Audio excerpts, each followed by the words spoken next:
We're here at the Polk County Transportation Division. We're going to take a look to see how the traffic flow is managed. So sit back, relax, and join us on this science quest.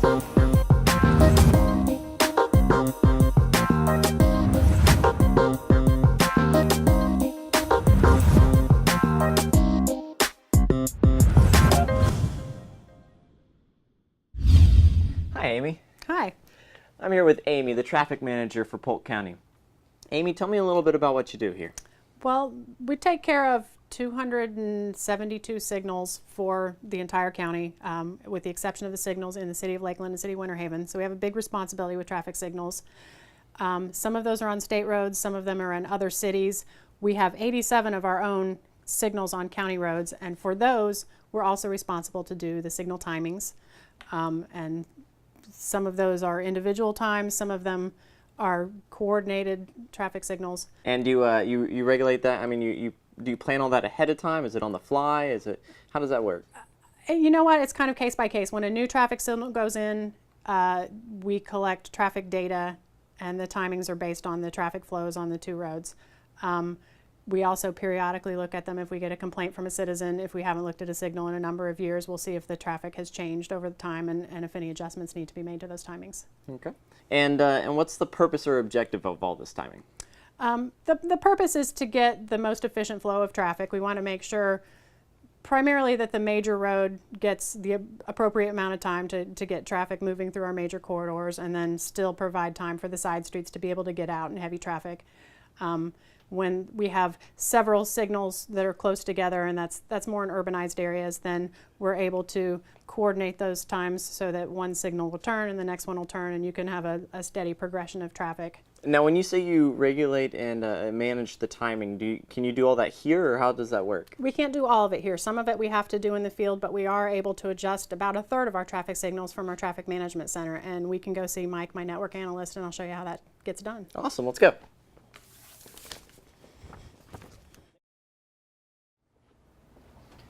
Hey Mike, how's it going? Hi. Amy sent me this way. Said you could give me a little background as to how you control everything, how you can manage and see it from the cameras and stuff like that. All right. This is our TMC. We have 93 intersections that we can communicate with. Our central software is up here, and that tells us everything that we need to be able to tell from the controller. Anything that we can do from the field that's not mechanical, we can do from here. If it's logic-based, we can run it through the computer. Okay. And you can access, I see several streets I'm familiar with here. You can access all those just right here and see them at different times, or? Mm-hmm. We have 20 cameras on our system, and of those we can bring them up, and we can pan, tilt, and zoom, and we can be able to troubleshoot anything that comes in immediately as it happens, rather than have to send somebody out there. If it's an hour away, the conditions may have changed by the time we get to it, so this helps us immensely with response time. Okay, and I'm guessing you can just sort of focus in on just one camera if that's where your problem area is? We can. These screens we can adjust, however we need to. We can fit more of them on there. They get smaller as you get more of them on there. So you can have one, if you're primarily concerned with one specific incident, you can bring one up there and make sure you can get a good picture of what you're trying to find. Now, how many cameras do you usually have at a stoplight? Do you have one facing every direction, or is it just one that you control and turn it around as you please, or what? For these cameras, it's just one domed camera on one of the corners. Okay. Usually it's the cabinet corner or wherever we can get the best visibility out of it. Okay. Now I'm looking at a video from all over the county, it looks like. How do you receive this information? Is it just internet? We have a couple of different transmission methods that we use for getting all the information back here. We use fiber where we can get it, and that would be ideal. But one of the big challenges of Polk County is we're so spread out, and we aren't close like a lot of the municipalities. We cover all of unincorporated Polk. So on the locations that we can get fiber, we would love that. If we can't, we use different ways to get it back here.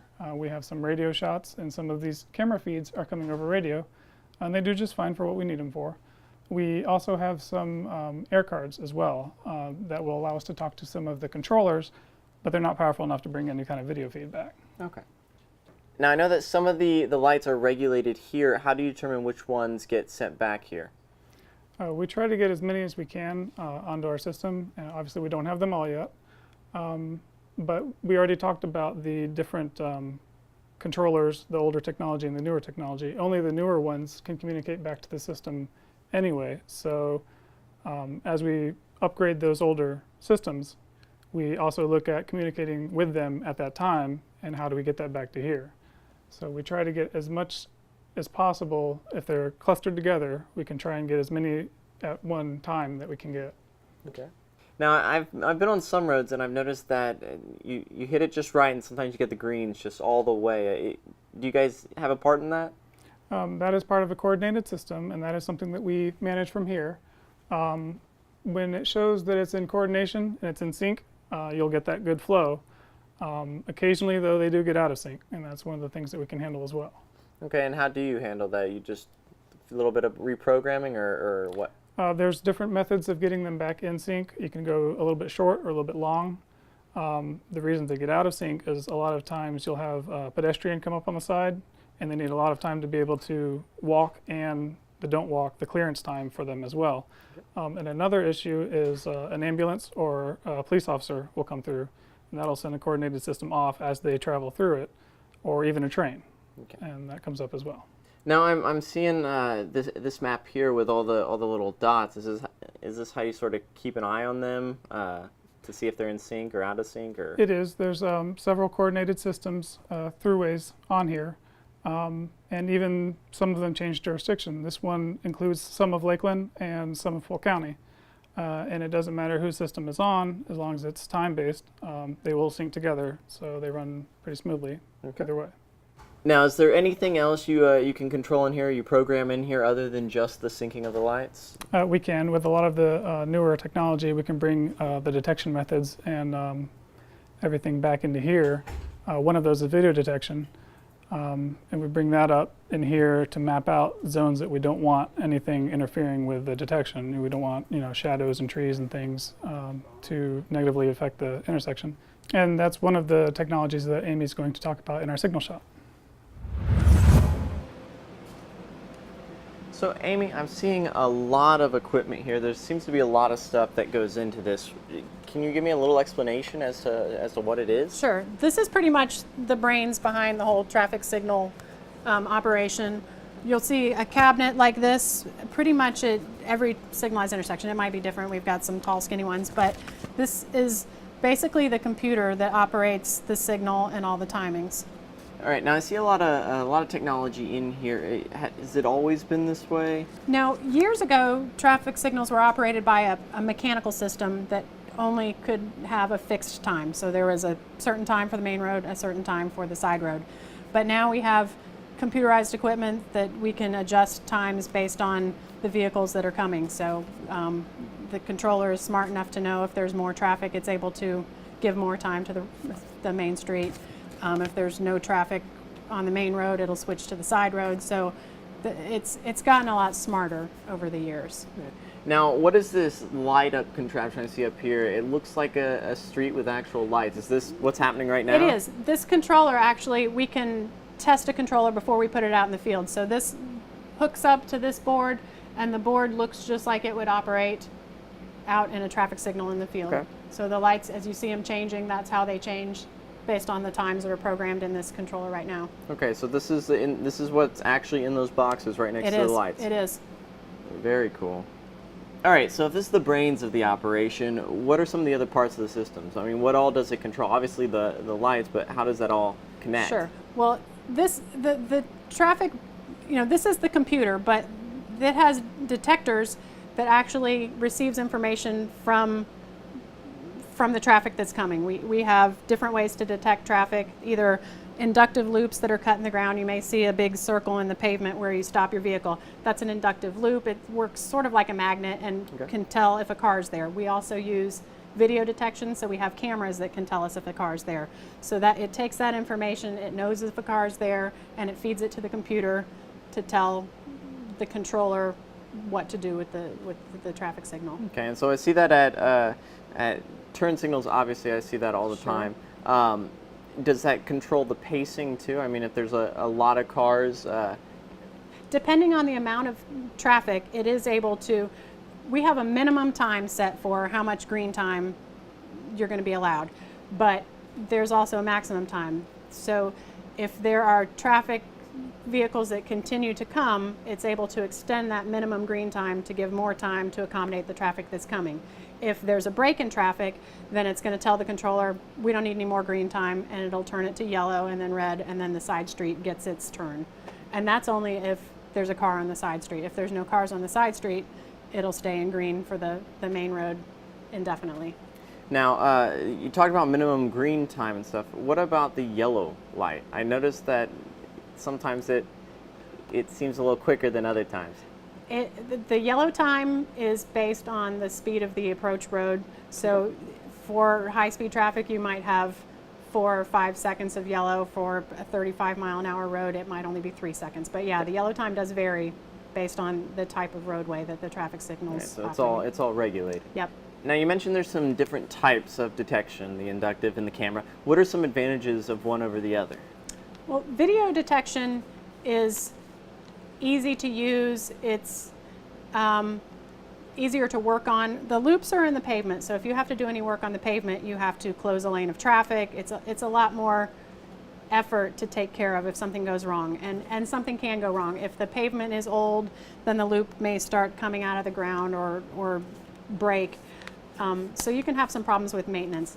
Video detection can have problems in the fog or shadows because they see movement and that it thinks it's a vehicle. So if you have a tree nearby that causes a shadow, it may think it's a vehicle, and it might be calling traffic when it doesn't really need to. So, there are benefits and disadvantages to both types of technology. We use them both. Now, my friend owns a motorcycle, always tells me that light always ignores him. Is that true? Is there a difference? It shouldn't. You can adjust the sensitivity of the loop that's in the ground, but a motorcycle has enough metal to it. It should recognize that it's there. Certainly a video camera should be able to see it. So that shouldn't be the case. If we get that type of complaint, we can certainly go look at it and see if the sensitivity needs to be adjusting. We also have similar problems with long trailers that may have not metal on the trailer, but it might be wood, and if it's not a significant metal, it might have a little more difficulty picking it up. But again, we should be able to adjust the sensitivity so that that's not an issue.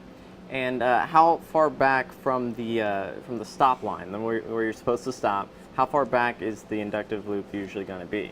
It's usually a couple feet behind the stop bar, but it should be able to, if you pull up past the stop bar, it should still pick you up.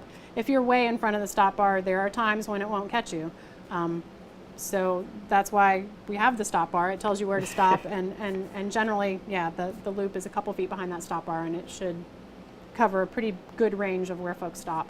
Now, what are some of the approximate costs for these intersections? Well, there's a couple different type of intersection you might see. What we've had for many, many years are span wire assemblies. You'll see probably 4 concrete poles in each intersection that have just a wire running between them with the signal heads on them. We call that a span wire assembly. And that's maybe on the order of $80,000 per intersection. We also have mast arms, which are bigger metal structures with big arms. They're about twice the cost, maybe $160,000 per intersection. Part of that's aesthetic. It is more structurally sound. You certainly want it near a coastline where we have hurricane force winds. It's not as important in Polk County with being in the center of the state, but they look nice. So some maintaining agencies in certain corridors want a more aesthetic look, but both of them function the same as far as traffic signals. And obviously with the growth of the county and the growth of the area, when do you guys determine, or how do you determine when to put in a new light or to put in a new intersection? Well, it's based on traffic and traffic needs. When we see that there's an intersection that is approaching, heavy volumes, we have warrants for traffic signals, and we're always looking at the road network and the traffic volumes to improve traffic flow. So we're always keeping an eye on the traffic to see what improvements we might need to make. And in fact, the traffic changes impact a lot of what we do. It's part of this division. For instance, bridges are impacted by changes in traffic and when they might need to be updated or rebuilt. And Kean Boyer, our structural engineer, I think is ready to talk to you about bridges. Awesome. Hello, Kean. Hello, Brad. I'm with Kean, a structural engineer for Polk County. Kean, let's start off with the main question. What is a bridge? Well, a bridge is a structure we use to get from one side of a road or obstacle to another without interfering with the obstacle. And what types of bridges are there? Many types. Three basic materials that we use are concrete, steel, and wood in certain cases. And each material, then you get into different design types and beams and elements of the bridge. All right. And when you say design types, I mean, I know this isn't the only style of bridge. What are some of what are some examples? Well, in steel, you essentially just have, you can have your steel trusses, which are much larger structures. The elements are essentially just made out of steel. This bridge here is a concrete bridge. It's a pre-stressed beams, I believe, and it's a prefabricated beam also. You can actually do cast in place, which means you actually make the forms in place and pour the concrete in place and take the forms and go away. And what goes into determining what the look of the bridge is going to be like? Economics is always a factor. You have aesthetic reasons you want to do something, and then certain bridges are inexpensive to build, quick and easy, and entirely durable, like a cast in place is one of the basics. But the span, this span that we have here is about 30 feet, so that helps determine what type of bridge. So, bigger bridges, longer span, different elements, different beam sizes and styles. How far apart, when you say bigger bridge and stuff, what's the rule of thumb for pylons? Is there a rule of thumb for where the supports are going to be, or how's that work out? Those are design issues. The actual designer makes those determinations. Okay. No real rule of thumb. It's just that the longer the span, the bigger the beams, and the bigger the piling, the bigger everything. All right. Or then you, like the largest one, of course, are the suspension bridges, like the cable stays or the Golden Gate. We don't have a need for those around here. We don't have any rivers quite that big. And are there any special preparations you do? I know we're in Florida, hurricanes, a lot of storms and stuff like that. Are there special preparations you do, special procedures you have for building the bridge in order to help it withstand those? What you just described are just different loads and a long list of loads. The one thing about bridges, they're designed to carry traffic loads, which is your cars and trucks and buses and cranes and anything else that goes on the road, motorcycles and bicycles also. The hurricane gives you the wind load, and you also have water loads. Water is a load. It rises and falls, and it can be quite severe sometimes. Okay. The hurricane load brings the wind and the rain, and it's just several of a long list of loads that we have to deal with. And one that we see mostly is the flood issue. And flood is rising water, essentially, by definition. It's not really rain coming down, it's rising water. And so canals and road crossings, they may or may not get clogged. So bridges, bigger the bridges, you get a larger opening. The smaller ones, from a hydraulic standpoint, you might build a culvert, what we call a culvert, which is, they're essentially, relatively speaking, small. They might be 8 to 10 feet wide, or several, we call them barrels, several openings.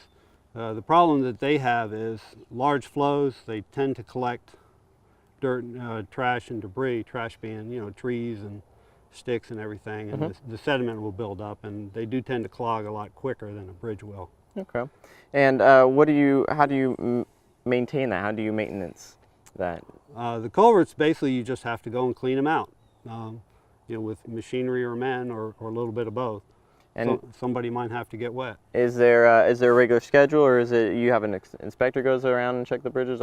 How's that work? Well, the bridges, if they're on the bridge list, by definition, a bridge is 20 feet from side to side.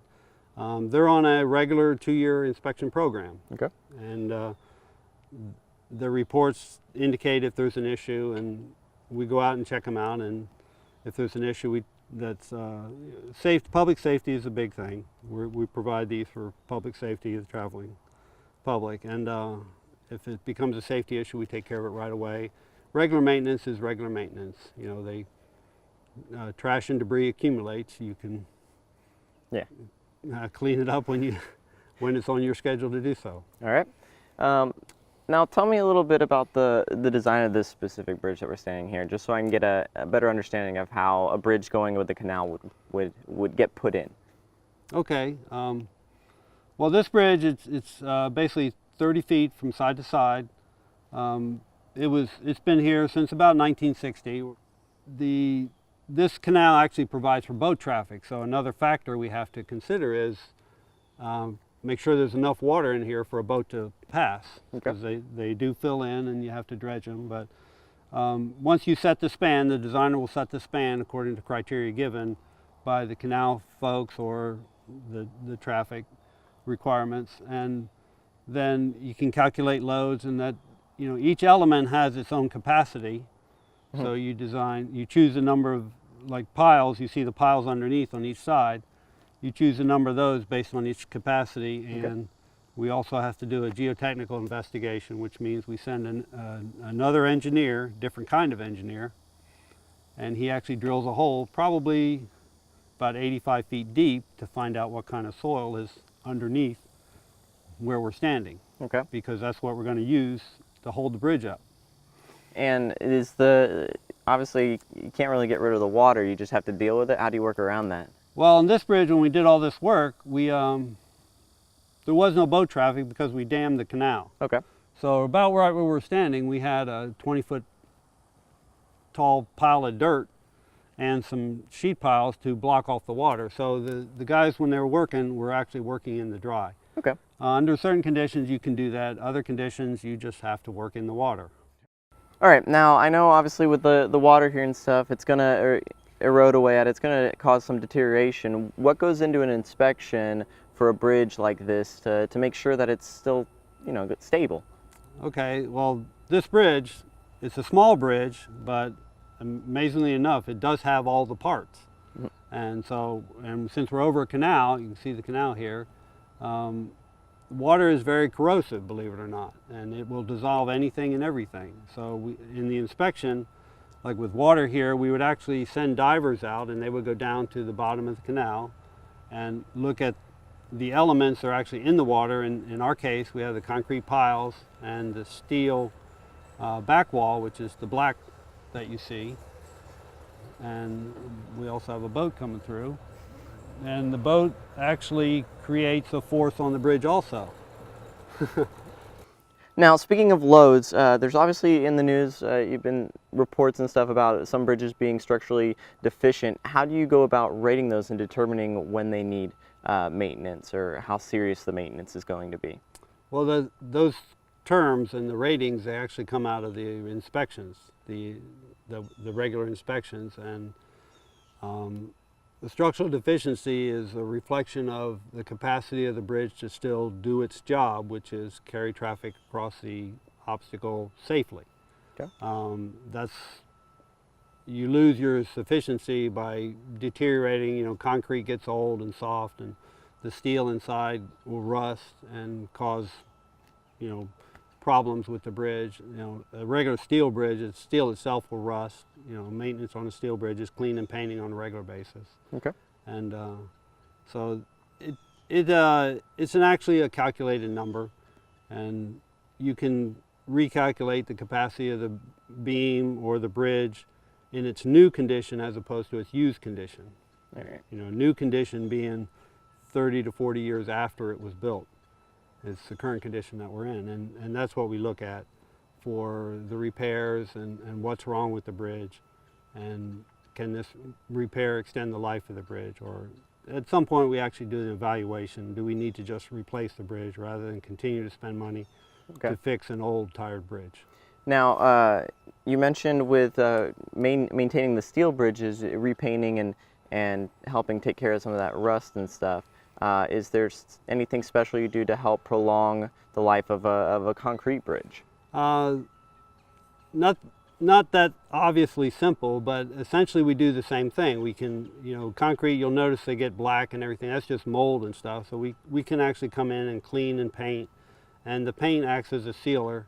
What deteriorates bridges rapidly relatively speaking, is, again, it's water, whether it's rainwater or seawater or whatever kind of water. And concrete is not waterproof.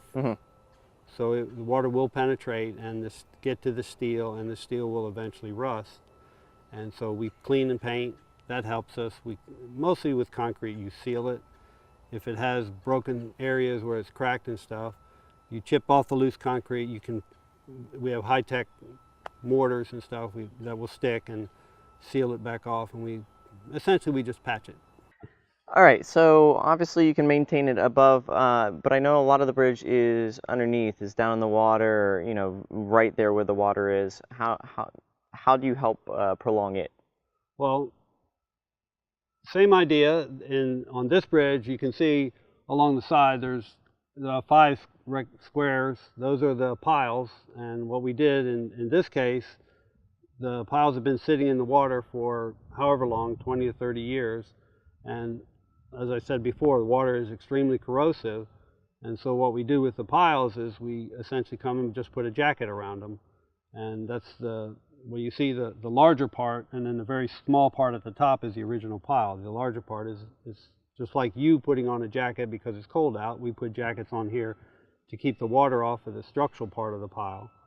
And the black wall behind the piles, on this bridge, that was entirely replaced because it used to be in poor shape. The steel that was essentially rusted through in several spots. Okay. And it could no longer hold the soil up behind it. So those are all new, and we coat the steel with a coating just to stop it from rusting. And what we did here is, it has a design life, not intended to last forever, but it'll be 50 to 60 years. Very cool. Before we have to actually come out and give it some serious attention again. Very cool. Now I noticed on this bridge there's a drain popping out. What's that go to? What's that help out with? Okay, well those are, I guess you're referring to the PVC pipes sticking out through the walls. Those are just drains because we don't want water to build up behind the wall, because if the water builds up, that's a tremendous load on the wall, and it also would tend to wash the dirt out from behind it. So we put drains into, the technical term is hydrostatic pressure. Okay. We put the drains in to relieve the hydrostatic pressure. Very cool. And it's small, simple, but very important. Now, obviously we talked about maintaining the bridges. About how many bridges throughout Polk County do you have to take care of? Are you responsible for? Well, I take care of the Polk County bridges that Polk County actually owns. Many bridges are owned by the state, but the Polk County is the proud owner of about 184 bridges. Okay. And it varies because we're building new ones. On occasion, we actually tear 1 or 2 down. Steam no longer necessary, and there's another way that they can go. So it's quite a number of bridges. The good thing is most of them, if not all, are in generally good shape. Very good. Very good. Well, thank you so much for bringing me out here. Let me pick your brain about the bridges. Well, it was my pleasure, Brad. Thank you. Well, that's all we have for today. Join us next time as we seek out yet another Science Quest.